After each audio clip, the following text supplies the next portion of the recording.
Abra suas Bíblias em Atos dos Apóstolos. Atos dos Apóstolos.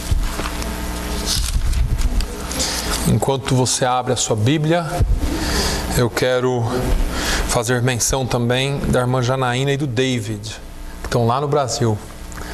E o irmão Marcelo está aqui sozinho. Está tristinho ali, coitado. Mas nós temos orado. Eu falei com a irmã Janaína ontem. Está tudo bem. E ela está prestes a voltar. Pelo menos está com vontade de voltar. Amém? Atos capítulo 17. Eu poderia falar de Natal hoje, mas é muito previsível, né? Então não vou falar de Natal. É muito previsível falar de Natal, então eu não vou falar de Natal, apesar de que nós estamos comemorando o nascimento de Jesus, mas eu vou dar continuidade naquilo que eu comecei falando na quarta-feira. Deixa a sua Bíblia aberta em Atos 17. Quarta-feira eu comecei falando sobre avivamento, sobre o que o avivamento provoca, sobre o que o avivamento faz na vida do ser humano. E hoje eu quero falar um pouquinho sobre o avivamento ocorrido em uma cidade dentro da palavra de Deus, e nós vamos ver algumas coisas que envolveram esse avivamento. Em Atos, no capítulo 17, no versículo 1, diz assim: E passando por Anfípolis e Apolônia, chegaram a Tessalônica, onde havia uma sinagoga de judeus. Versículo 6. Porém, não os achando, trouxeram Jason e alguns irmãos à presença dos magistrados da cidade, clamando: Estes que têm alvoroçado o mundo chegaram também aqui. Então, mantenha a sua Bíblia aberta, não feche a sua Bíblia, que nós vamos estar trabalhando um pouquinho com a palavra de Deus. Talvez eu não é que talvez eu não acabe hoje. Eu acredito que nós vamos ter mais tempo para falarmos sobre isso aqui. Mas, se você lembrar comigo, voltando um pouquinho no capítulo 16, você não precisa voltar, depois você lê na sua casa. Paulo e Silas haviam sido presos em Filipos por terem expulsado um espírito maligno de uma mulher, de uma moça, que era adivinha. Lembra-se que Paulo estava pregando e a moça acompanhava Paulo e dizia assim: esses homens pregam sobre o Deus vivo, pregam a palavra do Deus vivo. Ela não estava mentindo, mas aquilo foi incomodando Paulo. Na verdade, ela tinha um espírito de adivinhação, e Paulo repreende aquele espírito e causa um alvoroço, porque os homens ganhavam dinheiro com ela. E aí eles acabam açoitados e presos. Aí tem aquela história que à meia-noite Paulo e Silas oravam e cantavam, e veio um terremoto e abriram-se as portas de todas as celas, mas ninguém fugiu, e o carcereiro, pronto para cometer suicídio, Paulo diz: não te faças mal, porque nenhum de nós escapou, nenhum de nós fugiu. E ele disse: o que eu tenho que fazer para ser salvo? E Paulo diz: crê no Senhor Jesus e será salvo tu e tua casa. E ele creu, e toda a casa do carcereiro foi batizado, e eles creram em Jesus. Então, Paulo e Silas depois saem de Filipos e viajam em direção a Tessalônica, porque as viagens de Paulo eram viagens, apesar de dirigidas pelo Espírito Santo, mas havia um certo planejamento. Ele precisava estar onde as pessoas falavam ou entendiam o que ele fosse falar sobre o Antigo Testamento. E aí ele vai de Filipos e sobe até Tessalônica. A Bíblia diz que ele passa por Anfípolis e Apolônia e chegam em Tessalônica. Em Tessalônica, ou melhor, até agora aqui, todos os problemas que Paulo vai ter daqui por diante, que Paulo e Silas, ou o próprio apóstolo Paulo vai ter daqui por diante, é por causa da religiosidade, por causa dos religiosos, não é mais por outros motivos, não é perseguição do governo, é uma perseguição religiosa. Eles chegam em Tessalônica, Paulo vai até a sinagoga, e é interessante que o ministério de Paulo e Silas foi tão profícuo, foi tão eficiente em Tessalônica, que em 3 semanas eles instituíram uma igreja. Em 3 semanas eles já tinham ali uma igreja. E a igreja de Tessalônica, ela se tornou uma referência para todas as igrejas da região e também da Ásia. Se você ler 1 Tessalonicenses 1, dos versículos 6 a 9, diz assim: e vós fostes feitos nossos imitadores e do Senhor, recebendo a palavra em muita tribulação, com gozo do Espírito Santo, de maneira que fostes exemplo para todos os fiéis da Macedônia e Acaia, porque por vós soou a palavra do Senhor, não somente na Macedônia e Acaia, mas também em todos os lugares a vossa fé para com Deus se espalhou, de tal maneira que já dela não temos necessidade de falar coisa alguma, porque eles mesmos anunciam de nós qual a entrada que tivemos para convosco, e como dos ídolos vos convertestes a Deus, para servir o Deus vivo e verdadeiro. Paulo fala com os tessalonicenses, quando ele escreve a sua primeira carta, dizendo assim: olha, vocês se tornaram uma referência em igreja. Todo mundo conhece vocês. O avivamento que aconteceu em Tessalônica foi tão forte que eles tomaram aquela palavra de tal maneira que eles se tornaram referência. E Paulo diz, no versículo 5 de 1 Tessalonicenses 1, porque o nosso evangelho não foi a vós somente em palavras, mas também em poder e no Espírito Santo, e em muita certeza, como bem sabeis quais fomos entre vós, por amor de vós. Paulo começa a falar aqui, começa a dar aqui uma noção para eles, uma ideia para eles do que é que fez com que eles se tornassem o que tornaram. O nosso evangelho não foi a vós somente em palavras, mas também em poder e no Espírito Santo, e em muita certeza. Bom, o fato é que a influência de Paulo e de Silas foi tão forte que causou um alvoroço em Tessalônica. O negócio foi tão forte naquelas 3 semanas que os religiosos foram até a casa de um sujeito novo convertido chamado Jason, e Paulo e Silas estavam hospedados lá, e eles foram lá, ficaram sabendo onde Paulo e Silas estavam e foram para prender Paulo e Silas. Quando eles chegaram lá, não encontraram Paulo e Silas porque eles haviam saído, e prenderam o dono da casa. E a acusação foi estes, versículo 6 de Atos 17, estes que têm alvoroçado o mundo, chegaram também aqui. Em outras traduções você vai encontrar estes homens que têm transtornado o mundo, chegaram também aqui. A expressão bíblica literal, irmãos, é estes homens que estão mudando a ordem das coisas, esses homens que estão alterando as coisas, esses homens que estão incomodando o mundo chegaram aqui. Esses homens que estão mudando a forma das coisas, essas pessoas que estão bagunçando o reino espiritual, chegaram também aqui.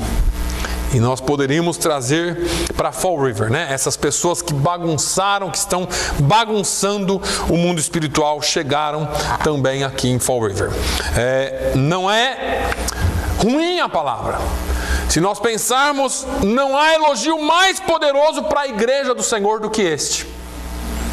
No entanto, apesar do elogio, e tem gente que não pode ser elogiado porque aí esfria, né? Apesar desse elogio, É importante que você saiba que esse elogio não anula a sua e a minha responsabilidade de influenciarmos esta cidade e a comunidade onde estamos inseridos. A minha pregação aqui durante todos esses anos tem sido para que nós influenciemos esta cidade. Entenda que Deus não estabelece igreja para ser um ponto comercial. Igreja não é como uma loja, não é como uma empresa. Deus estabelece a igreja para ser agência do céu. Glória a Deus. Ou nós nos comportamos como agentes de Deus, ou nós não somos igreja. E aí, é bom que você pense nisso, porque eu quero que você pense nisso hoje.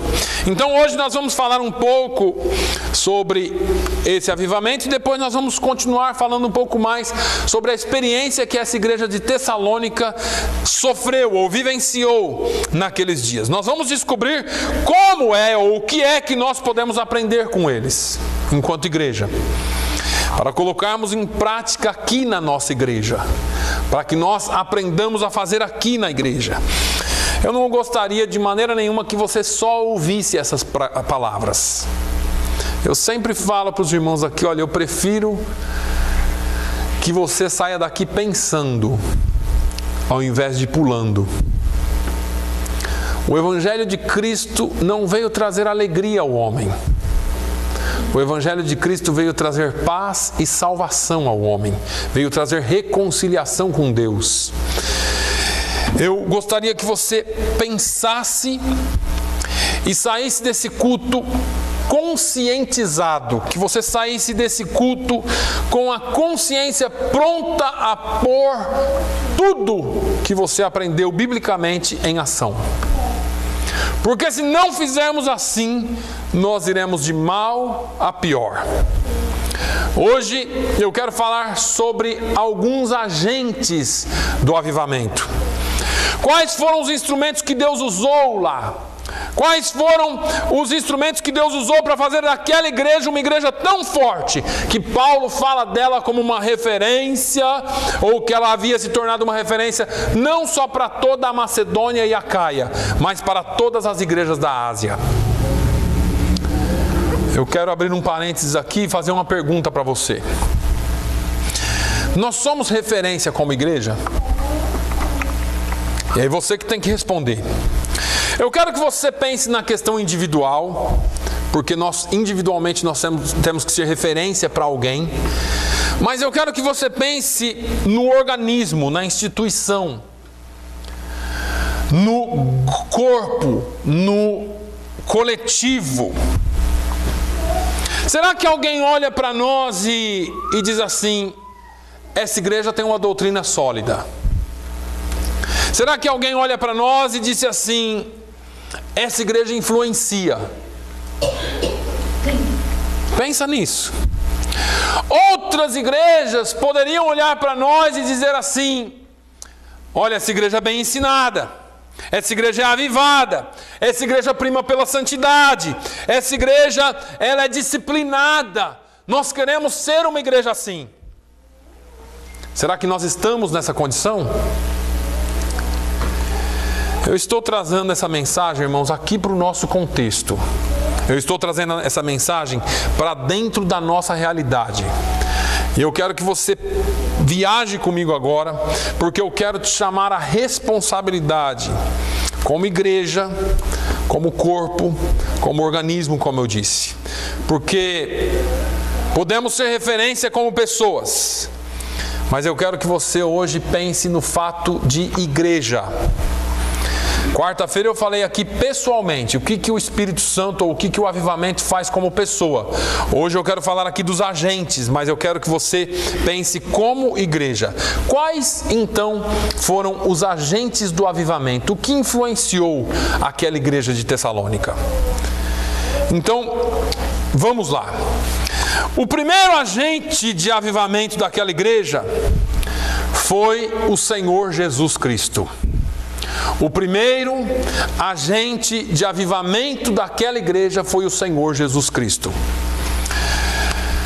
Você não tem como ouvir, não tem como conhecer, não tem como não andar com Ele e não reagir a este nome. É interessante que hoje é Natal, né? E a gente... Dá uma olhada na porta. E a gente conhece tanto Jesus, a gente ouve tanto falar de Jesus, que é assim que a gente reage ao nome de Jesus. Existem lugares no mundo que o nome de Jesus não pode ser pronunciado, porque se for pronunciado a pessoa morre. Existem alguns lugares no mundo, no entanto, que Jesus é tão bem-vindo que se falar o nome de Jesus eles dão glória a Deus na hora. E existe os Estados Unidos, que Jesus virou uma mercadoria qualquer. Nós não reagimos mais ao nome de Jesus. E eu estou falando disso para que vocês entendam isso. O nome de Jesus, ele deveria provocar em nós reação. Porque se Ele é o nosso Senhor, porque se Ele é o nosso Deus, Ele deveria provocar em nós uma reação imediata. Quando nós lemos Atos 17, versículos 3 e 4, que nós pulamos, Lucas diz assim, narrando: expondo e demonstrando que convinha que o Cristo padecesse. Quem padecesse? O Cristo. E ressuscitasse dentre os mortos. E este Jesus, este quem? Que vos anuncio, dizia ele, é o Cristo. E alguns deles creram e ajuntaram-se com Paulo e Silas, e também uma grande multidão de gregos religiosos, e não poucas mulheres principais, ou de alta classe, como em outras traduções. O segredo aqui é que Paulo e Silas tinham como tema central da sua mensagem um nome só, e era o nome de Jesus. Amém. Paulo e Silas não pregava outro nome. E deixa eu te dizer uma coisa, não existe avivamento numa igreja onde Jesus não é o centro. Não existe avivamento onde a pessoa de Jesus não está sendo adorada, não está sendo respeitada, não é venerada, não é reverenciada, porque o nome de Jesus está sobre todo nome.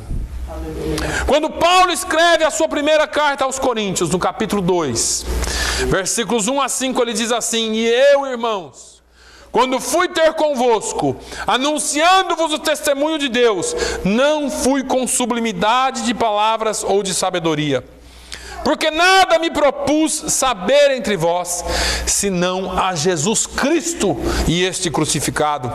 E eu estive convosco em fraqueza e em temor e em grande tremor, e a minha palavra e a minha pregação não consistiram em palavras persuasivas de sabedoria humana, mas em demonstração de espírito e de poder, para que a vossa fé não se apoiasse em sabedoria dos homens, mas no poder de Deus. Paulo, quando fala isso aos coríntios, ele estava ali dando uma alfinetada neles, na verdade, porque os coríntios eles se julgavam a ponta da lança, eles se julgavam o máximo. Nas ruas de Corinto já haviam passado muitos filósofos, muitos homens sábios, e Paulo dá uma alfinetada neles porque eles se julgavam inteligentes demais. E Paulo vem e fala assim: olha, vocês têm muita sabedoria humana, mas quando eu vim pregando para vocês, eu não vim com sabedoria humana, eu vim com demonstração de poder e com o Espírito Santo de Deus. Veja que Paulo fala que a sua pregação não era com sabedoria humana, mas com poder. Mas ele diz assim: eu não me propus a saber ou a ensinar nada para vocês além de Cristo. Cristo sempre foi o tema central da pregação de Paulo. É incrível, irmãos, como muitas pessoas dizem que adoram a Deus, mas Cristo não é o centro do seu culto. Deus não está no seu culto. É incrível como muitas pessoas dizem, ou nós mesmos dizemos, que o nosso louvor é para Jesus, mas em nenhum momento pensamos nele. Cantamos no automático, fazemos as coisas no automático, mas o nosso ser não está ligado na glória de Deus. É incrível como muitas vezes nos ocupamos tanto fazendo a obra de Deus e não nos ocupamos com o Deus da obra. Tem que fazer isso, tem que fazer aquilo, tem que fazer... É tanto tempo para a obra que Deus, ou que o Deus da obra é esquecido. O agente primeiro, a primeira coisa que foi responsável pelo avivamento de Tessalônica foi o tema central da pregação apostólica de Paulo e Silas: Jesus Cristo. Estamos num tempo em que Jesus não é mais o centro. Estamos num tempo em que Jesus não... Nós estamos aqui hoje no dia de Natal, mas Jesus não é mais o centro do Natal. Precisam de outdoors, precisam de muitas coisas dizendo assim: vamos trazer Jesus de volta para o Natal. Se você não viu isso ainda, tem por aí. Vamos trazer Jesus de volta para o Natal. Vamos trazer o aniversariante de volta, porque ele não é mais o centro nem do Natal e nem das vidas de muitas pessoas. Nós precisamos prestar atenção, porque Jesus não é mais o centro das pregações nas igrejas. Ah, pastor, mas se fala de Jesus o tempo todo.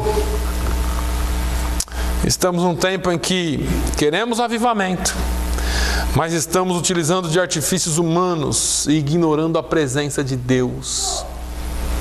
Utilizamos muitas coisas.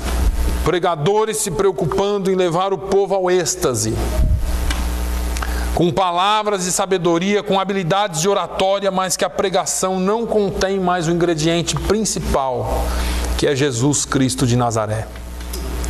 Que o Senhor tenha misericórdia da sua igreja. Não dá para pensar em avivamento, não podemos nem imaginar avivamento nesta igreja. Eu disse que eu ia trazer a mensagem para cá. Nós não podemos pensar num avivamento nesta igreja se Jesus não for o único nome a ser adorado dentro dela. Jesus é o centro desta igreja. Se você não entender que o nome de Jesus está sobre todo nome, como Paulo fala, e esse texto é lindo, eu sempre falo aqui e eu sempre vou dizer, principalmente porque hoje é Natal, ou é véspera de Natal. Quando Paulo escreve aos Filipenses no capítulo 2, dos versículos 5 a 11, ele canta um hino. Eu acho que era uma poesia, um hino, porque ele derrama a alma dele ali, e ele fala: de sorte que haja em vós o mesmo sentimento que houve também em Cristo Jesus, que sendo em forma de Deus, não teve por usurpação ser igual a Deus, mas esvaziou-se a si mesmo, tomando a forma de servo e fazendo-se semelhante aos homens, e achado na forma de homem, humilhou-se a si mesmo, sendo obediente até a morte e morte de cruz. Por isso, também Deus lhe deu um nome que é sobre todo nome, e o exaltou soberanamente, para que ao nome de Jesus se dobre todo o joelho dos que estão nos céus e na terra e debaixo da terra, e toda língua confesse que Jesus Cristo é o Senhor, para a glória de Deus Pai. Esse é um dos textos mais nobres da palavra de Deus, porque mostra Jesus se tornando servo duas vezes. Ele sai da sua forma de Deus e se torna homem, e como homem ele se torna servo ainda, para servir, para morrer, para ser obediente até a morte. Aleluia. Jesus é o centro, Jesus é a causa, Jesus é o propósito, Ele é a razão do avivamento. Não há outro, e nós não precisamos de outro. Muitos têm colocado outras coisas, tentado inserir coisas e coisas nas suas pregações. Nós precisamos fazer isso, nós precisamos fazer aquilo, precisamos oferecer isso, precisamos oferecer aquilo. Não, nós precisamos oferecer Jesus Cristo. Quando João e Pedro caminham em direção ao templo, quando eles chegam na Porta Formosa, existia um homem ali que estava há muitos anos mendigando, e o homem estende a mão pedindo uma moeda ou qualquer coisa, e Pedro e João olham para eles e dizem assim: nós não temos prata nem ouro, mas o que nós temos isso te damos. Levanta e anda em nome de Jesus Cristo de Nazaré. Aleluia. Virou uma bagunça todo lugar, porque o homem levantou e começou a saltar, e aí quem curou, isso é um milagre. E vem Pedro e João para dentro do templo, e eles começam a pregar a cura? Não, eles começam a pregar o nome de Jesus, o nome que é sobre todo nome, e o nome que transforma vidas. Não precisamos de outro nome. Não queira outro nome, não aceite outra coisa além de Jesus. Mas vamos adiante. O segundo agente do avivamento em Tessalônica. Olha aqui, eu preciso que todo mundo olhe para mim. O segundo agente do avivamento em Tessalônica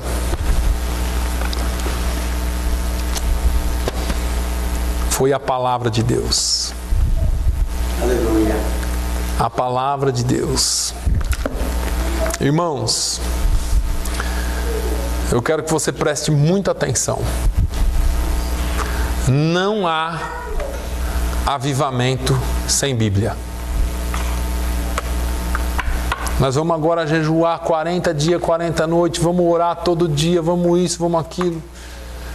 Se não tiver Bíblia, não é verdade. Avivamento sem Bíblia é palha seca que o vento leva. Avivamento sem Bíblia não é avivamento genuíno. Avivamento sem Bíblia não é original. Avivamento sem Bíblia, ele começa com um tempo de validade contado. Avivamento sem Bíblia ou sem a palavra de Deus é mentira, porque não existe avivamento sem Bíblia. E agora presta atenção e segura aí que eu vou mexer com você, e você vai sair daqui pensando. Eu falei que ia trazer essa mensagem aqui para dentro da nossa igreja hoje. Eu fico intrigado às vezes, irmãos, com coisas que eu vejo e ouço. Eu vejo alguma coisa, eu ouço as coisas, aquilo me dá frio na espinha. Eu conheço algumas igrejas por aí. Eu conheço igrejas no Brasil, muitas. Eu conheço igrejas aqui, muitas. Eu conheço igrejas até fora do Brasil e fora dos Estados Unidos. Já vi muita igreja por aí. E eu sei, sem nenhum orgulho, porque eu tenho responsabilidade diante de Deus, eu sei que esta igreja aqui, ela é bem ensinada pela palavra. Eu sei disso. Aleluia. Não começa em mim, começa no nosso pastor. Eu sei que essa igreja é bem ensinada. Eu sei que essa igreja é bem orientada pela palavra. Eu sei da responsabilidade que eu tenho diante da igreja de vir aqui ensinar alguma coisa para a igreja. Quando qualquer pessoa ministra ou ministrar aqui, existe um peso de responsabilidade. Porque aqui nesse púlpito nós temos procurado ensinar a palavra de Deus. Simples. Não tem nenhum doutor aqui, mas nós ensinamos com responsabilidade.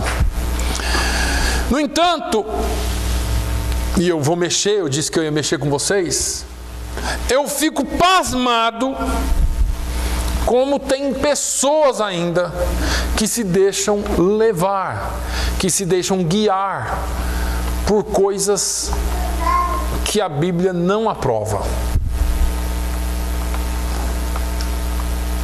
Eu vou usar aqui os jargões, da igreja, os revelamentos, as profetadas, as visões, que são mais invencionices do que visões, que têm nomes de vindas da parte de Deus e não são, de gente que não tem discernimento bíblico, nem compreensão das coisas espirituais, e isso me chega a assustar. Calma aí, segura aí, eu vou me defender aqui.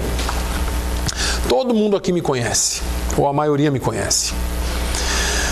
Eu sou pentecostal, batizado com o Espírito Santo, creio nos dons espirituais, eu creio em profecia, creio em revelação, creio em visão, creio em línguas espirituais, creio em interpretações de línguas, creio em toda a operação do Espírito Santo, mas creio em discernimento dos Espíritos, e eu falei isso segunda-feira lá no culto de oração. Eu creio em discernimento espiritual. Não é possível, não é cabível que pessoas que se dizem biblicamente orientadas possam se deixar levar por coisas que não são bíblicas. E eu preciso que você hoje, aqui nessa mensagem, aprenda pelo amor de Deus. Nenhuma profecia, nenhuma revelação, qualquer coisa, pode vir um anjo do céu aqui. Pode aparecer um anjo do céu na sua casa. Nada pode estar acima da palavra de Deus. Nada pode entrar em conflito com a palavra de Deus. Se não estiver alinhado com essa palavra, se não coincidir com essa palavra, é lixo, não serve para nós. Paulo diz assim: olha, ainda que um anjo do céu venha pregando um outro evangelho que não seja esse, que seja maldito. E os crentes não aprenderam isso ainda.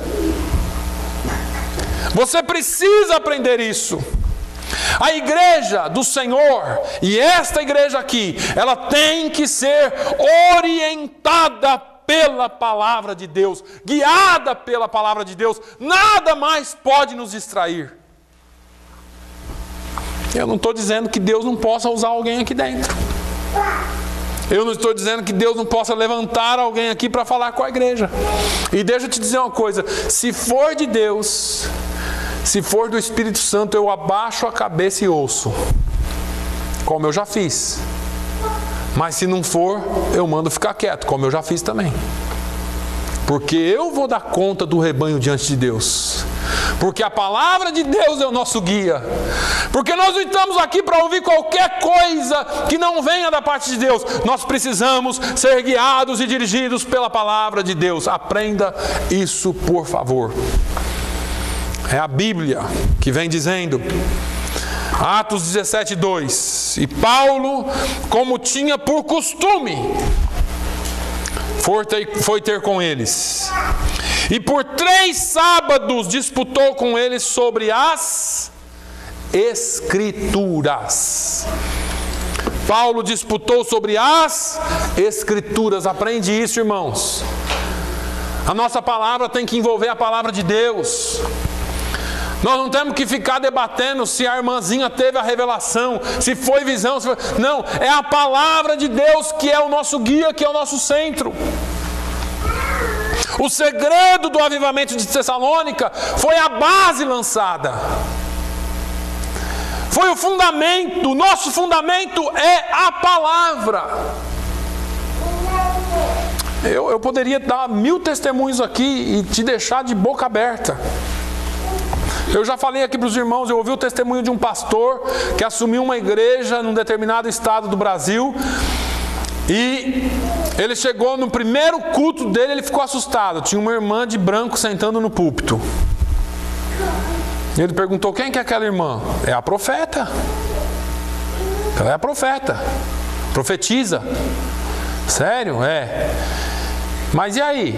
Não, a igreja aqui só faz o que ela profetiza, pastor. Aqui o que a irmã profetizar, a igreja faz. Eu estou falando sério, é sério.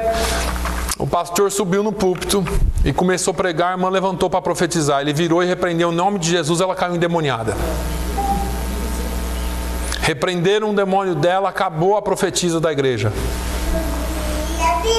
Eu já contei para os irmãos aqui de um pastor muito conhecido que foi pregar numa igreja. E esse pastor chegou na igreja e quando acabou o culto da manhã, o pastor da igreja falou assim: pastor, tem uma irmãzinha aqui que é uma bênção. Deus usou essa irmã tremendamente.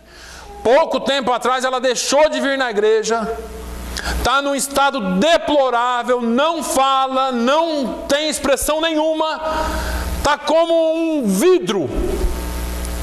O marido dela está barbudo, cabeludo e fedendo porque não toma banho. E o filho dela vai morrer. Vamos lá na casa dela orar por ela? Ele falou, vamos lá.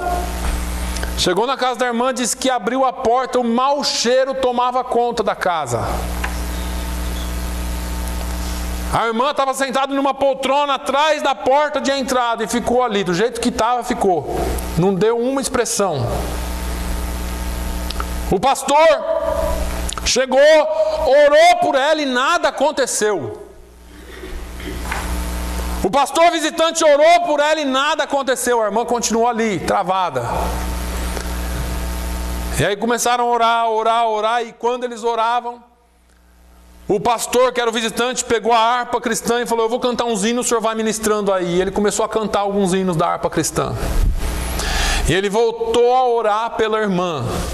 E quando ele orava pela irmã, disse que o Espírito Santo desceu nele com força.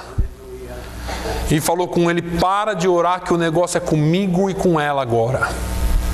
E ele parou de orar, olhou para a irmã e falou assim, irmã, deixa eu falar uma coisa para a senhora. Deus está me dizendo aqui que a senhora nunca foi usada por Ele. E a senhora sabe disso. Diz que na hora mudou a expressão da cara da mulher. Ela regalou os olhos para ele. E ele falou assim, abre a boca e conta, porque Deus está revelando. E ela disse assim, pastor, eu vi as outras irmãs serem usadas por Deus. E eu queria muito aquilo. E eu comecei a invejar as irmãs. Eu comecei a querer demais aquele negócio. Eu comecei a buscar. E uma noite na minha casa, um demônio apareceu no meu quarto.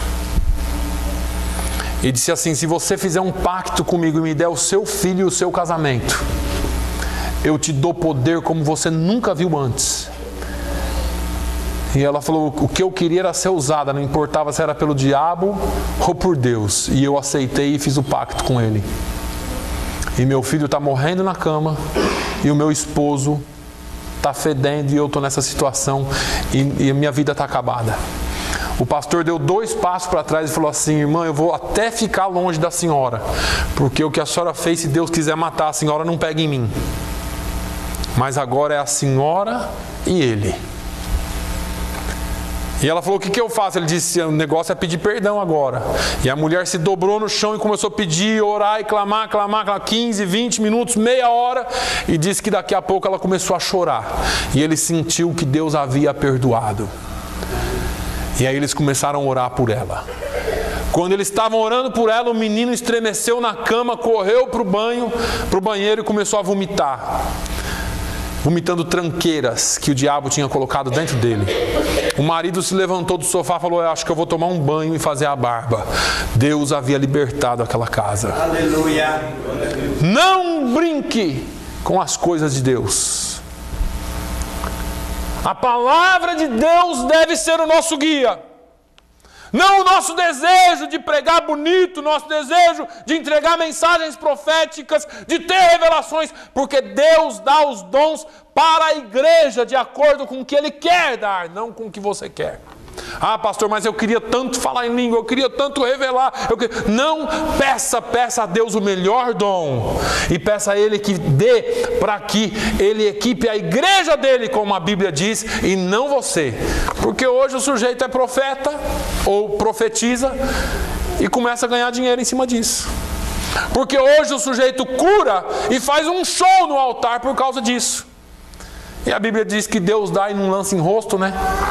O sujeito tem o dom e usa para o seu próprio bem, enquanto a palavra de Deus nos ensina a usar para a igreja, para equipar a igreja e não a minha pessoa.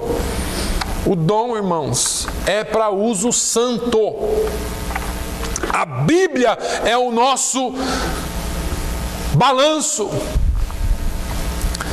Eu me lembro que quando nós começamos aqui em Fall River, eu cheguei aqui, conheci uma pessoa e comecei trabalhando com ele aqui. E um dia ele chegou em mim e falou assim: pastor, vamos visitar um pastor que chegou aí. E ele é gente boa, é crente o rapaz, é crente bom mesmo. Eu falei: como que é o sistema dele? Lá, ele tem umas coisinhas estranhas lá, mas é crente. Ele vende umas rosas, umas águas ungidas, isso, aquilo. Eu falei: eu não vou não. Mas vamos lá. Eu falei: não vou não. Se eu for lá, eu estou concordando com ele, eu não vou. E eu percebi que esse homem tinha uma queda para essas coisas, né? Tanto que depois ele passou a fazer na igreja dele também. Mas saiu da palavra, irmãos. Tem igrejas aí que parece mais uma loja de macumba pentecostal do que igreja. É travesseirinho, é marretinha, é martelinho, é tijolinho, é cimentinho, tudo gospel. Estão construindo um império nas costas da inocência do povo que não lê Bíblia. Não conhecem a palavra de Deus. E aí está cheio disso, irmãos. Mas o mal da aguinha ungida, do olhinho ungido em si, não é a aguinha. Ela não vai trazer desgraça para a sua vida. Ela também não vai trazer bênção para a sua vida. E deixa eu falar uma coisa para você. O problema está na doutrina, não no objeto em si. Essa doutrina pregada faz com que você acredite numa fé imediatista. Eu vou levar essa rosinha aqui e pôr na minha casa e os meus problemas estão resolvidos. É uma fé imediatista, acontece já. Deixa eu te dizer uma coisa: Jesus veio, nasceu, morreu em seu lugar, não foi para te dar um milagrezinho, não. Não foi para te dar uma bençãozinha, não. Jesus morreu por você para fazer um milagre eterno na sua vida. Um milagre para a eternidade, o maior de todos os milagres, que é a salvação da sua alma. Jesus não quer que você receba o seu milagrezinho e esqueça que ele existe. Jesus quer que você viva com ele eternamente. A vida cristã não é para agora. A vida cristã é algo eterno, é a sua salvação. E isso só é possível se você estiver edificado pela palavra de Deus. Se a palavra não toca mais você, presta aqui atenção de novo. Se você precisa de alguns apelos desesperados, se você precisa que eu faça uma pressão psicológica aqui para você sentir a presença de Deus, eu quero te convidar para hoje, no final do culto, você vir aqui à frente e aceitar Jesus. Porque a palavra de Deus, ela tem que tocar na gente, porque ela não precisa de mim para nada. Paulo diz que a palavra de Deus, que o evangelho de Cristo é poder de Deus. É poder de Deus. A palavra é tão poderosa que o salmista fala no Salmo 39 que enquanto ele meditava, um fogo se acendeu dentro dele. No Salmo 29, ele diz assim no versículo 4: a voz do Senhor é poderosa. A voz do Senhor é cheia de majestade. Essa é a voz do Senhor falando conosco. Ela é poderosa, ela é cheia de majestade. Ele fala e você ouve e atende imediatamente. Quantas vezes eu estou lendo a palavra de Deus, ou para ensinar, ou para mim mesmo, e o meu coração queima, e eu começo a chorar na presença de Deus. A palavra de Deus é linda, ela é extraordinária. Você e eu precisamos nos apaixonar por essa palavra. Nós precisamos amar essa palavra. O salmista diz: lâmpada para os meus pés é a tua palavra e luz para os meus caminhos. Coisa linda. Inclinai os vossos ouvidos e vinde a mim. Ouvi e a vossa alma viverá. É a palavra de Deus. Salmo 107, então clamaram ao Senhor na sua angústia, e Ele os livrou das suas dificuldades. Enviou a sua palavra e os sarou, e os livrou da sua destruição. Salmo 107, 19 e 20.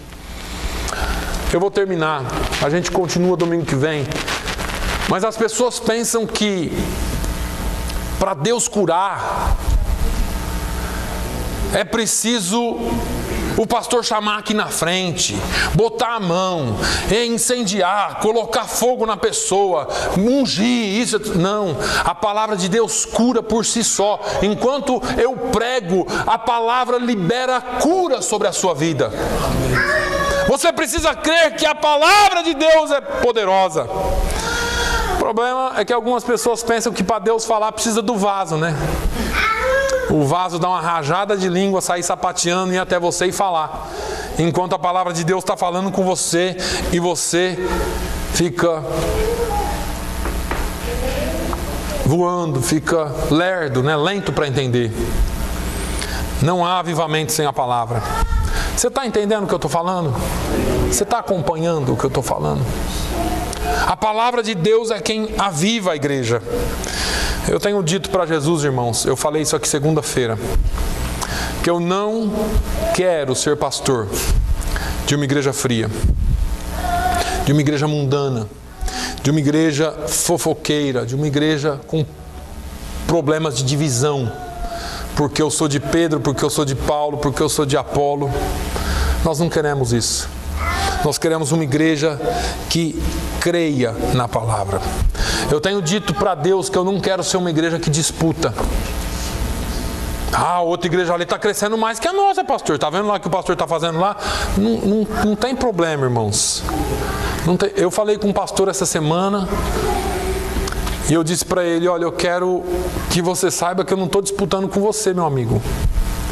Nós estamos disputando com o inferno. Eu não tenho nenhum problema com nenhuma igreja aqui. Pelo contrário, eu oro por todos os pastores dessa cidade para que o Senhor faça cada igreja prosperar. Irmãos, Fall River tem quase 100 mil habitantes e tem 1% de cristãos, se tiver, de crentes. O que significa que nós temos aí uns 80 mil, 90 mil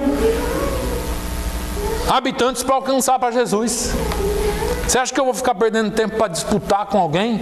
Eu quero ganhar alma para Jesus, eu quero saquear o inferno, eu quero ver essa igreja cheia, mas não só de transferências, eu quero ver essa igreja cheia de pessoas que dão, que entregam as suas vidas para Jesus. Eu quero ver essa igreja incendiada, trabalhando, indo que nem os discípulos foram, buscando gente, que Deus manifeste a glória dele, os dons dele nas suas vidas, e vocês curem aí fora, vocês falem a mensagem, a palavra de sabedoria aí fora, alcance vidas aí fora e tragam para louvar a Deus aqui conosco. A gente tem que lutar contra o inferno. Eu não quero uma igreja que fica brigando, olhando, prestando atenção. Pastor, mas aquela igreja está fazendo isso, a nossa... Não, nós queremos ganhar almas para Jesus. Queremos ganhar almas para Jesus. Nós não temos tempo para isso. Não temos tempo de brincar, irmãos. Presta atenção e eu encerro aqui. Deus não entrega bastão na mão de ninguém para brincarmos. Vocês já viram aquela corrida de obstáculos com revezamento? São 4 ou 5, né? Fazem o revezamento, 4. Passa o bastão, o outro corre, passa o bastão, o outro corre. O cara que está com o bastão, ele não pode brincar. É uma corrida. Ele corre, o outro quando vai receber já vai pegando mais ou menos a mesma velocidade, pega aqui assim e já vai correndo. Essa passagem ela tem que ser perfeita, porque o bastão não pode cair, porque você não pode perder o ritmo. É uma corrida de obstáculos e nós estamos nessa corrida. O escritor aos Hebreus fala assim, olha, nós não podemos ficar distraídos e nem embaraçados com nada dessa vida. Nós não podemos brincar, ficar olhando para os lados, para trás. Corre. Esta igreja tem meta. Essa igreja tem linha de chegada. E Deus está contando com você. Deus está contando com cada um de vocês para que essa obra seja feita. Eu tenho feito um pedido a Deus. Ousado. Pense num cara corajoso. Eu fiquei bastante tempo aqui só ensinando a palavra. E eu acho que esse é o caminho, ensinar a palavra. E muitas vezes eu questionava a Deus, Senhor, e o crescimento? E Deus falou para mim, vai lançando fundamento. Deixa a igreja sólida. E eu fui lançando fundamento, a igreja foi ficando sólida. Hoje eu sei que a fé de muitos de vocês aqui não chacoalha mais. Pode vir a tempestade, pode acontecer o que for, você está firme na palavra. Agora é hora da gente ganhar essa cidade para Jesus. O fundamento veio, agora é hora de nós impactarmos essa cidade aqui. Deus vai nos dar essa cidade em nome de Jesus. Nós vamos encher esses bancos, vamos encher o ginásio e se precisar a gente derruba tudo e faz outro templo, em nome de Jesus, porque nós estamos aqui para ganhar esse lugar para Jesus. Fall River vai ser de novo uma cachoeira de água do céu, eu tenho declarado isso, e Deus nos dará em nome de Jesus, amém? Fique de pé e vamos orar ao Senhor. Aleluia. Pai, eu te louvo, eu te agradeço, Senhor, no nome de Jesus, pela oportunidade que o Senhor nos dá de estar em Tua presença, pelo Teu amor, pela Tua graça, pela Tua palavra, Senhor. Senhor, te louvamos por Jesus Cristo, que veio, nasceu e morreu para nos dar a salvação. Pai, no nome de Jesus, que essa palavra seja viva em nossas vidas, que o Teu poder, ó Deus, que a Tua graça, Senhor, inunde cada coração com ousadia, com o poder do céu, para nos encher, ó Deus, e nós anunciarmos a Tua palavra com ousadia. Pai, no nome de Jesus, nos dê um domingo abençoado, Senhor. Que amanhã, no dia que nós comemoramos o Natal, que seja abençoado em todas as famílias, que haja abundância, que haja fartura, mas que haja muito mais que isso, que haja a Tua presença, Senhor, e que o Teu nome seja glorificado, e que o Teu nome seja bendito. Pai, que essa semana, Senhor, nós possamos uns orar pelos outros, nós possamos uns estar em contato com os outros, que nós possamos nos lembrar daqueles que não estão entre nós, e possamos, ó Deus, falar com eles, e no nome de Jesus, ó Deus, continue a Tua obra em nós, é o que nós te pedimos e agradecemos em nome de Jesus. Que o amor de Deus, a graça do nosso Senhor e Salvador Jesus Cristo, o amor e a consolação do Espírito Santo seja sobre todos nós, hoje e sempre. Todos digam amém. Glória a Deus.